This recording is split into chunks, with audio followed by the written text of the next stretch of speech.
Por más de 60 años el Pentágono sirvió como símbolo de poder en defensa de la libertad. Una fortaleza de 5 lados para salvaguardar el sueño norteamericano. Pero el 11 de septiembre de 2001, los terroristas probaron su fuerza. Convirtieron un avión comercial en un arma de destrucción. Ese día, Estados Unidos sufrió una trágica pérdida de vidas. Pero la fortaleza del país aseguró ser un escudo, protegiendo la vida de miles que trabajaban allí. Ahora, con gráficos de alta tecnología, revelaremos qué ocurrió exactamente. Los desastres no ocurren porque sí, son una cadena de acontecimientos críticos. Develaremos las decisiones fatales en los últimos segundos catastróficos. El ataque al Pentágono. Estados Unidos de Norteamérica, Arlington, Virginia. El Pentágono. 11 de septiembre de 2001. 6:46 de la mañana. Mientras muchos ciudadanos dormían, la Ciudadela de la Defensa norteamericana se ponía en marcha. Hoy es 11 de septiembre. Buenos días, soy Richard Day. La teniente coronel del ejército Marilyn Wills planeaba su día. Esa mañana llamé a una amiga y le pedí que ella llevara a mis hijas a la escuela porque mi esposo y yo no podíamos. Me despedí de ellas y salí. Marilyn es uno de los casi 23,000 empleados que convergen en el Pentágono cada día. Hombres y mujeres, civiles, soldados, marinos, marines y aviadores. El Pentágono es uno de los complejos de oficinas más grandes del mundo. Sus 5 pisos en anillo están hechos con un diseño único. Casi 30 kilómetros de corredores entretejen más de 600,000 metros cuadrados de oficinas. El equivalente a 3 edificios como el Empire State. Es una ciudad en sí misma, con todas las comodidades. Un centro de alta tecnología controla la seguridad del edificio. A las 7 de la mañana, Bobby Hogue, abogado del Cuerpo de Marines, llegaba al Pentágono. Tenía una reunión matutina con el asistente a cargo del Cuerpo de Marines. Nos encontramos en el comedor de los oficiales generales, como lo llaman los marines.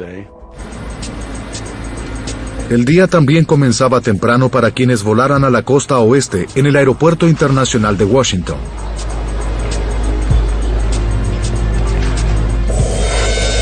(7:18 de la mañana). Los terroristas, con cuchillos y navajas de papel, pasaron los puestos de control de seguridad del aeropuerto y abordaron el vuelo 77 de American Airlines.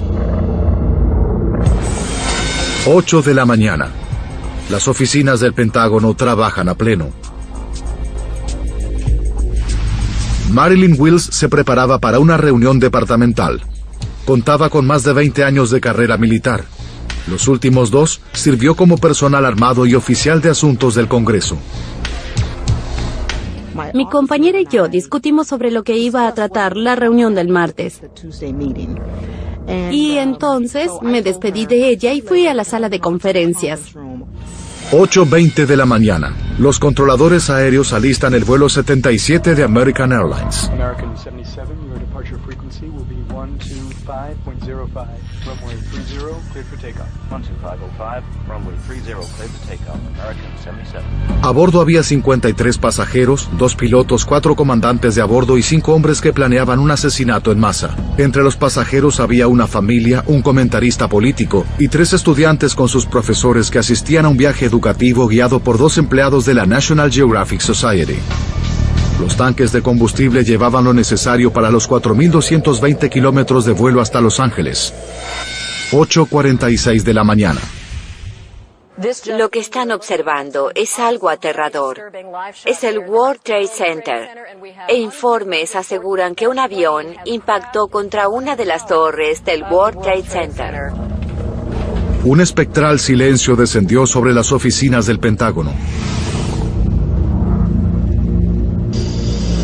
Casi todos se transfiguraron con los hechos de Nueva York. John Yates era jefe de seguridad del Pentágono. Estuve de pie unos 5 minutos observando. Caminé a mi escritorio y llamé a mi esposa, que antes de cortar dijo, «Cariño, hazme un favor. Trabaja debajo de tu escritorio el resto del día». Yo me reí y dije, «Seguro, lo haré, y te veré esta noche». En ese momento nadie estaba seguro de la gravedad de la situación. 8:50 de la mañana. 30 minutos de viaje del vuelo 77 de American Airlines. Su altura de crucero era de 10.500 metros y pasaba la frontera entre Ohio y Kentucky. El controlador de tráfico aéreo del centro de Indianápolis se comunicó con el piloto. American 77, clear direct comma. Direct comma, American 77, thank you. Estas fueron las últimas palabras que se escucharon del piloto. American 77, American Indy radio check, how do you read? American 77, American Indy radio check, how do you read? No hubo respuesta. Los controladores aéreos se preocuparon. No hay comunicación de radio ni de radar. En el mismo instante, la información de vuelo del avión desapareció de las pantallas del radar. Ya no sabían dónde estaba el avión. 8:54 de la mañana. Sin que nadie se diera cuenta, el vuelo 77 de American Airlines cambió de curso, giró y se dirigió otra vez al este. En el tercer piso del Pentágono, Bobby Howe, Peter Murphy y otro abogado del Cuerpo de Marines discutían un caso. 9:03 de la mañana. Un segundo avión atacó el World Trade Center. Bobby Howe estaba convencido de que era un ataque terrorista. Todos sabían qué estaba ocurriendo y teníamos que actuar. Teníamos que hacer algo. Estábamos en el Pentágono, el cuartel general militar de la nación. Me comuniqué con el secretario, que llamó a los encargados de seguridad e investigó cuál era el estado del edificio. Todos miraban la televisión. Nadie sabía qué ocurría en el edificio. El cabo regresó y me dijo que las condiciones eran normales. Yo dije, no puede ser. Pero en segundos se incrementó el nivel de seguridad del edificio. En las oficinas de todo el Pentágono aumentó la tensión. El teniente Kevin Schaefer observó las noticias en la televisión desde su oficina de la planta baja. No podía concentrarme en mi trabajo y me puse de pie. Recuerdo que estaba allí viendo desarrollarse los acontecimientos. Uno de mis colegas intentaba llamar a nuestras esposas y a los esposos. Fue un momento emotivo que todos querían compartir. El Pentágono era entonces un objetivo mientras la crisis nacional aumentaba. El bombero Alan Wallace es uno de los 3 hombres del personal de bomberos con base en el Pentágono. Estaba inspeccionando las autobombas. Al mediodía de ese día llegaría el presidente Bush. 9:30 de la mañana. Alan recibió una llamada de su jefe. La información que me dio Campbell fue que el gobierno lo consideraba un ataque terrorista. Algo así podía haber ocurrido en Washington, D.C. Si así fuera, era probable que nuestro vehículo asistiera en el incidente. Marilyn Wills aún estaba en la reunión, aislada en la sala de conferencias del primer piso. No sabía nada de los ataques terroristas a las Torres Gemelas. De pronto miré mi reloj y dije, la reunión se está prolongando un poco. 9:32 de la mañana. American Airlines aterrizó todos los aviones del país. Cuando los controladores de Washington despejaron los cielos, divisaron un punto veloz en su radar. Era un avión no identificado, al sudoeste de Dallas, avanzando a una velocidad muy alta. No era nada más que un punto. Viajando a más de 750 kilómetros por hora, el avión se dirigía al espacio aéreo protegido que cubre el Capitolio y la Casa Blanca. Era una cuenta regresiva. 15 kilómetros, 10 kilómetros y de pronto el avión se alejó. Pero el avión no identificado hizo un giro de 330 grados, casi un círculo completo. Ahora se dirigía directo al Pentágono. Perdimos contacto de radar con la nave.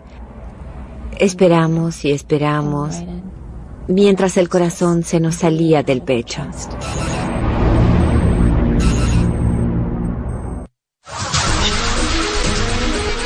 11 de septiembre de 2001. Dos aviones comerciales impactaron en las Torres Gemelas de Nueva York. 9:32 de la mañana. Otro avión salió del radar y se dirigía al Pentágono. A las 9:37, el bombero Alan Wallace estaba fuera del muro oeste del Pentágono con el vehículo de bomberos.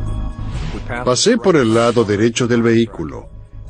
A unos 5 metros de allí miré hacia arriba y vi un avión a mi izquierda en el cielo.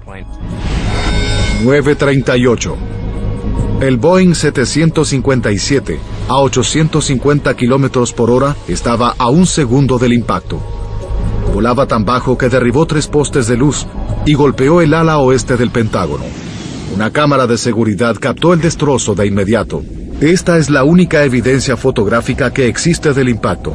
El avión se precipitó al muro oeste.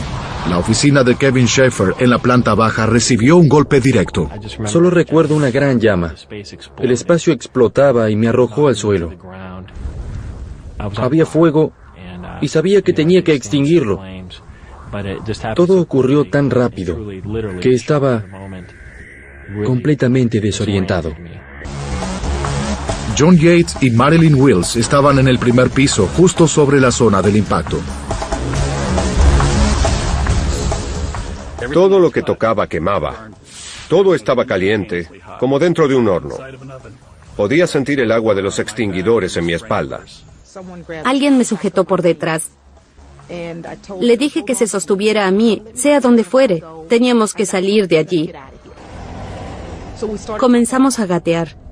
Primero avancé yo y luego una civil, sin saber cuántas personas más había detrás de ella, porque no podía ver a nadie. Si colocaba mi mano delante de mi rostro, no la podía ver. Estaba oscuro por el humo. La mujer se sujetó de mis pantalones y dijo que no podía avanzar más, porque el humo era muy denso. Cada vez que respiraba me dolía. Tenía mi suéter del ejército. Lo mojé en el líquido que caía del techo y succioné de él porque sentía un gran ardor en mi boca. Lo pasé a ella y dije, succione. No trague, solo succione y escúpalo. Los operadores de comunicaciones del Servicio de Defensa del edificio recibían llamadas frenéticas de los empleados atrapados. Coordinaron el rescate y permanecieron en sus escritorios mientras todo el edificio era evacuado. En el tercer piso, a 7,5 metros del impacto, Bobby Howe fue arrojado de su oficina. El humo negro y espeso oscureció el día. Bobby y 4 trabajadores luchaban por respirar, buscando una salida. Pero hubo un problema en la ruta de escape. Hacia el lado sur el suelo se quebró y no parecía estable. Temíamos estar en un punto débil. El bombero Wallace buscaba refugio.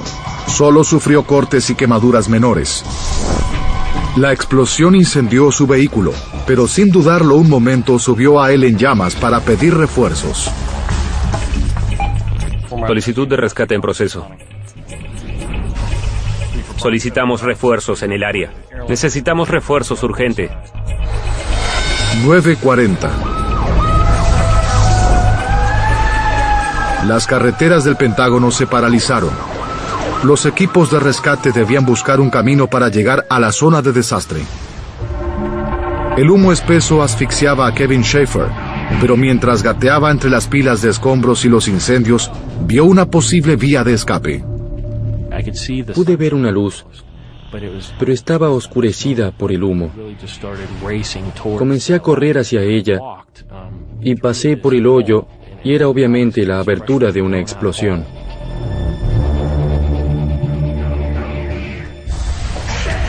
Pero en el primer piso, Marilyn Wills aún estaba atrapada. Comenzamos a golpear la ventana sellada con nuestras manos y pies. Entonces la ventana se abrió. La mujer que estaba detrás de mí era mucho más grande que yo. Sabíamos que tenía que ir primero. Había un soldado con nosotros que estaba muy quemado y lo descendimos. En ese momento, sabía que mi compañera de oficina aún estaba allí, del otro lado de esa ventana, porque no fue a la reunión. Sabía que varias personas estarían en el área. Entonces mi jefe dijo que era mi turno. Yo dije que no porque quería regresar. Pero él me dio la orden de que saliera por la ventana. Eso fue lo más difícil, porque sabía que había gente allí. Pero era suicida regresar. De modo que pasé la ventana. 9:45 de la mañana. 10 vehículos de bomberos luchaban por controlar el incendio. Unidades improvisadas asistían a las víctimas que escapaban. En el muro oeste, Alan Wallace ayudaba a quienes intentaban salir por las ventanas. El edificio se incendiaba. Las personas que salían de allí estaban aterradas, heridas, desorientadas. El fuego salía por la parte superior de la ventana y el humo por la parte inferior. A medida que el infierno crecía, era imposible para los bomberos llegar a las víctimas del tercer piso. El humo negro salía por los extremos del corredor. Bobby Howe y sus 4 compañeros seguían buscando una salida y encontraron otra grieta en el suelo. Estaba abierta y caía aún más. Podíamos ver cómo salía fuego a través de ella. Estaban atrapados. ¡Vengan! ¡Por aquí! ¡Hay una salida! Un joven decía, por allí hay una salida, vamos. No lo pensamos mucho. Solo nos sujetamos entre todos y buscamos la puerta. 9:55. 17 minutos después de que el avión se estrellara en el Pentágono, los bomberos oían cómo se quebraba el edificio. Las enormes placas del suelo se hundían. Estaba por derrumbarse y se apresuraban por evacuar la zona. 9:57 de la mañana. 19 minutos después del impacto, una sección de 23 metros del edificio se derrumbó. Pasaron 10 minutos interminables antes de que los bomberos estuvieran listos para los rescates. Sorprendentemente, Kevin Schaefer, Marilyn Wills, John Yates y Bobby Howe pudieron salir a tiempo. Ellos y otros sobrevivientes corrieron a los helicópteros y las ambulancias de emergencia. 11:30. El incendio era tan feroz que les llevó casi 24 horas a los bomberos extinguir las últimas llamas. Por primera vez en la historia de los Estados Unidos, el terrorismo atacaba el principal cuartel de defensa de la nación más poderosa del mundo. Ahora, reviviendo los acontecimientos de ese día y profundizando en la investigación, podremos revelar qué ocurrió.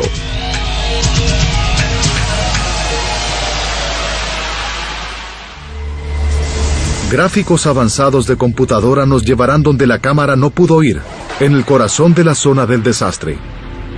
Este ataque terrorista costó la vida de 184 víctimas inocentes, 59 pasajeros y tripulantes a bordo del avión, y 125 trabajadores del Pentágono. Casi 23,000 personas trabajan todos los días en el Pentágono. Cuando el avión se acercaba al edificio a 850 kilómetros por hora, tenía 20,000 litros de combustible. Fue una feroz explosión con la energía de casi 500 kilos de TNT. La mayor parte del edificio debió haberse destruido.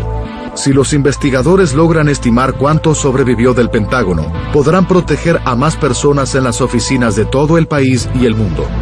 La Oficina Federal de Investigaciones llegó a la escena del crimen y la Sociedad Americana de Ingenieros Civiles reunió un equipo de 6 expertos en incendios y estructuras para examinar el daño del edificio.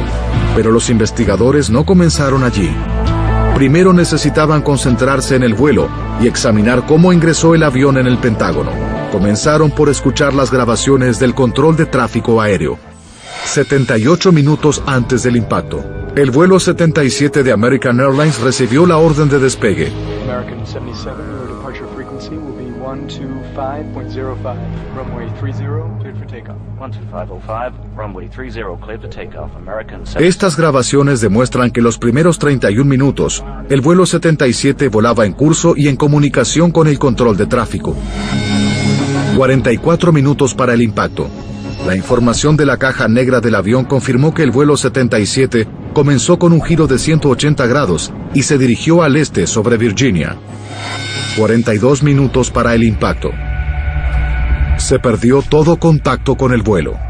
American 77, American Indy radio check. How do you read? ¿Qué ocurrió en la nave después de la última comunicación del piloto con el control de tráfico? How do you read? Como investigador de accidentes aéreos retirado de la Dirección Nacional de Transporte, Bob Francis tuvo una buena idea.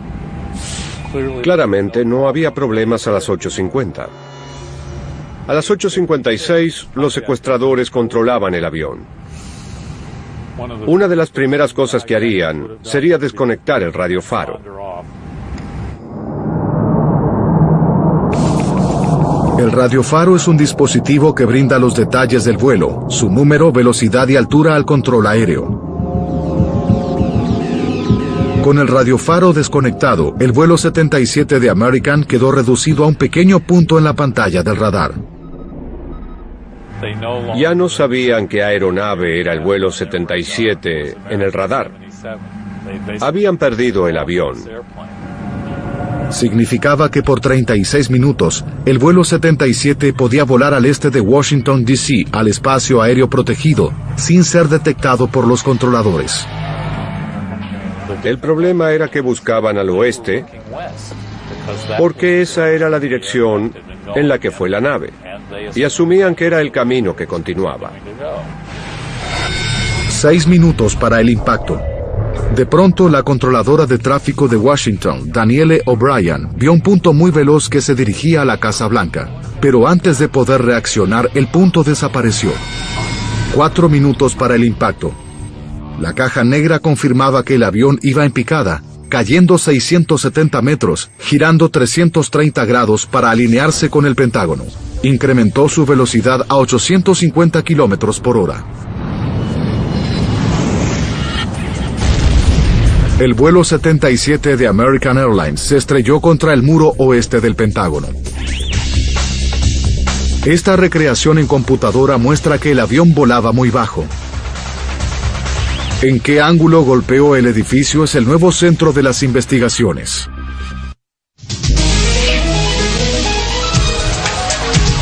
Cinco terroristas secuestraron un avión de American Airlines y lo estrellaron contra la planta baja del Pentágono.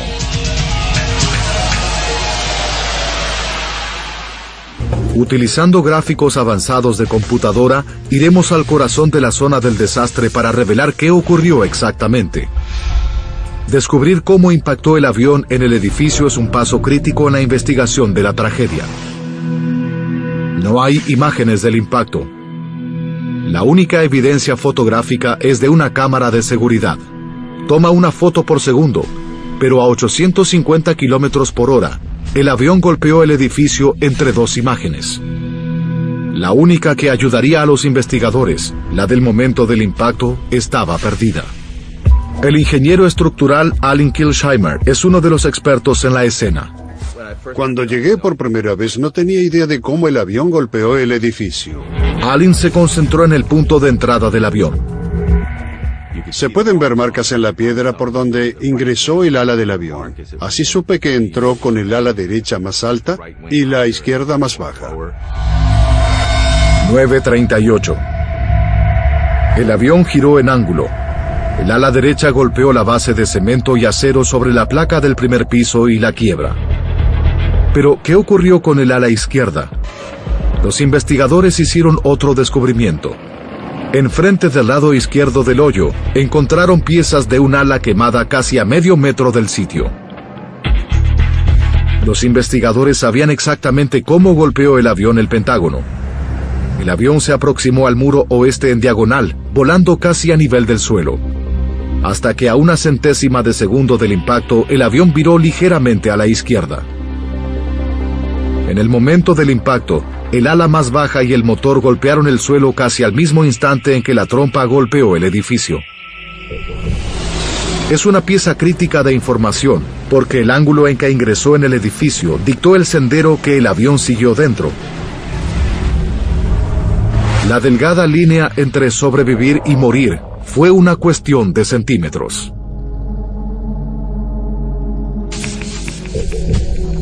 Ahora los investigadores querían saber qué ocurrió cuando el avión penetró el edificio. En busca de claves, recurrieron a las imágenes de una prueba de accidentes controlada.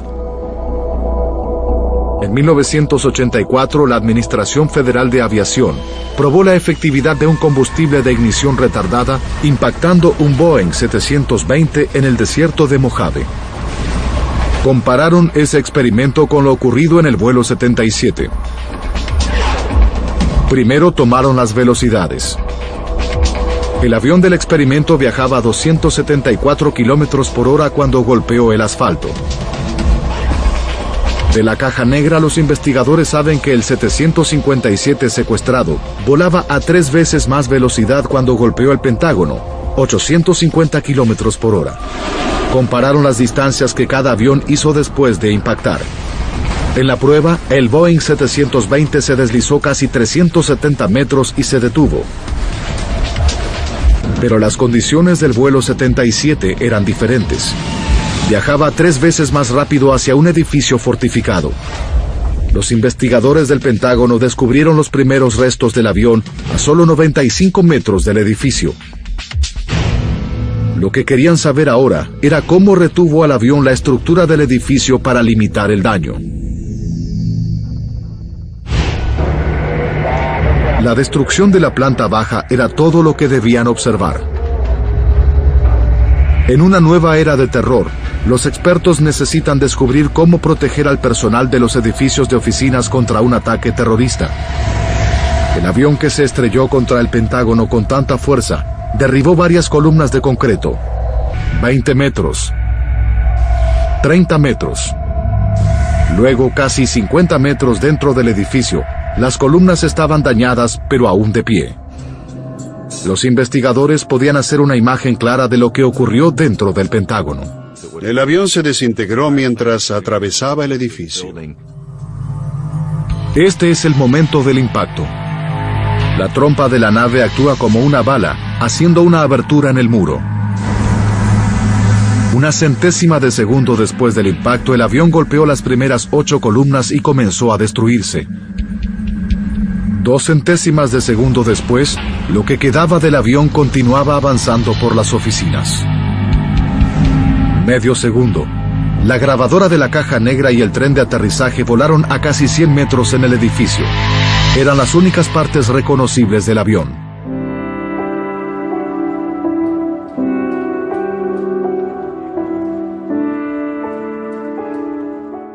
En las oficinas donde trabajaba, murieron 24 personas ese día. 3 personas en la oficina contigua, mi jefe, 2 de mis colegas y 21 amigos más. El avión penetró las oficinas de la planta baja, debajo de John Yates y sus colegas. Pero el fuego y el humo tóxico reclamaron las vidas de casi 2/3 de las víctimas. El ingeniero en protección de incendios, Tom Stanton, evaluó el comportamiento del edificio. Lo que hicieron esas fuerzas fue convertir el edificio en escombros que ardieron. Derribaron los muros, los techos y arrojaron todo por todas partes. Los restos eran enormes fogatas. Todo lo que necesitaban era combustible e ignición. En el impacto, la nave llevaba 20.000 litros de combustible. Una parte alimentó las llamas de 127 metros en el exterior. Pero el resto ingresó en el edificio, avanzando a casi 240 metros por segundo, esparciendo combustible por todas partes, incluyendo los escombros. John Yates estaba en el primer piso. Aún tenía puestas las gafas, y cuando me las quité, pensé que estaban cubiertas de sangre, porque tenía algo. Ahora sé que era combustible. Stan Ames es investigador de incendios. Imaginemos cómo habrá sido en el interior. el aire se llenó de pronto de una fina niebla de combustible, seguida por el fuego que ardía y explotaba. En un instante el aire fresco pasó a ser un intenso calor. Esta clase de combustible que reacciona con el aire es utilizado en bombas que se diseñan para quitar el oxígeno de la atmósfera y crear condiciones letales. Los trabajadores del Pentágono que sobrevivieron al impacto inicial enfrentaban circunstancias intolerables. Cuando respiraba sentía que mis pulmones se hinchaban y luego se comprimían.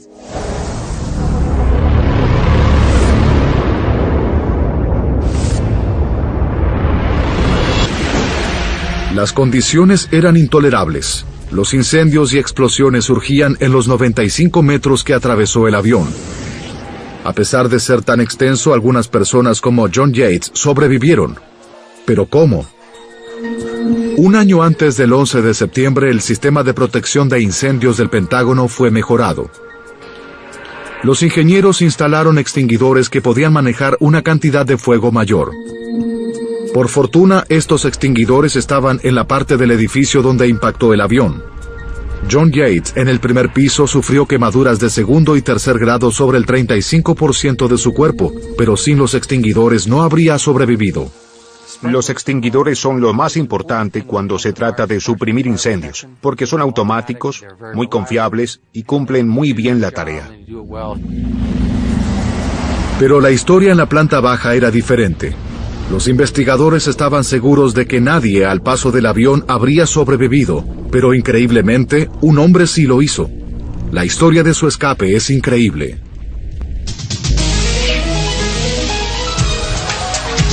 El fuego crecía en el ala oeste del Pentágono después de que los terroristas estrellaron el vuelo 77 de American Airlines en la planta baja.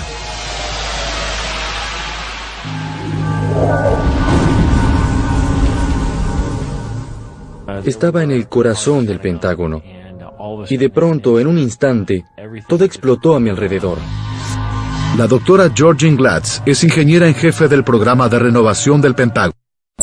Al ver todo ese daño, no teníamos idea de quién había sobrevivido detrás de esos muros. Para obtener respuestas, la Fuerza de Tareas del Pentágono recurrió a los sobrevivientes.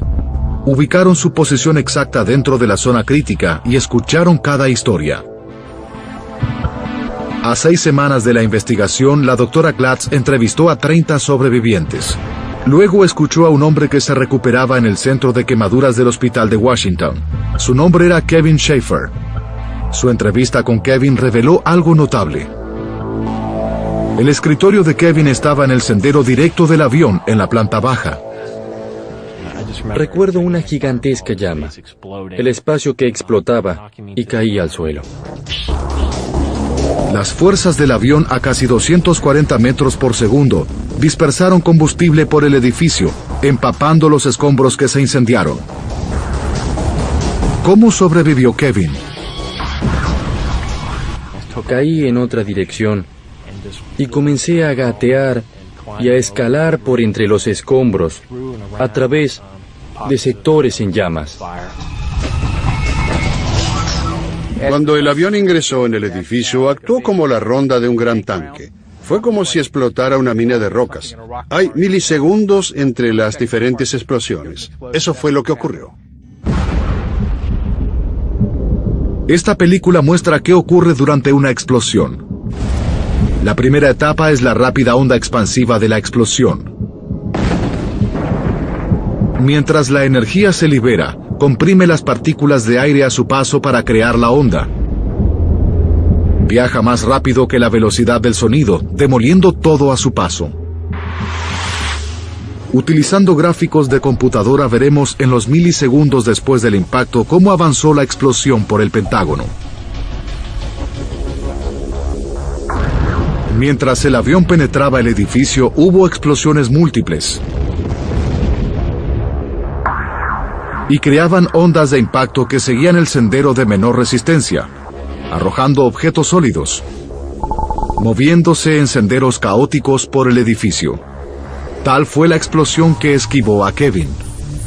Si hubiera estado unos centímetros a su izquierda o derecha, habría sido golpeado por las ondas expansivas. De haber estado inconsciente, no creo que hubiera sobrevivido. Es seguro que no.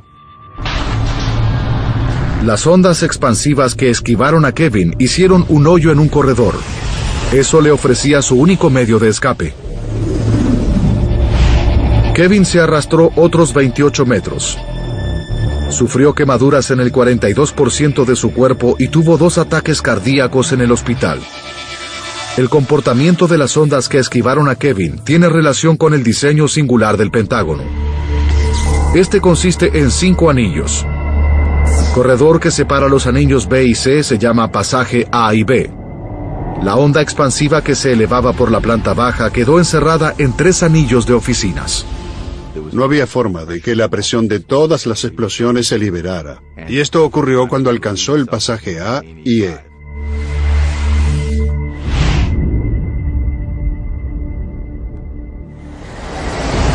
Finalmente, todo el sendero de destrucción fue solo una pequeña hebra en los 600.000 metros cuadrados de oficinas.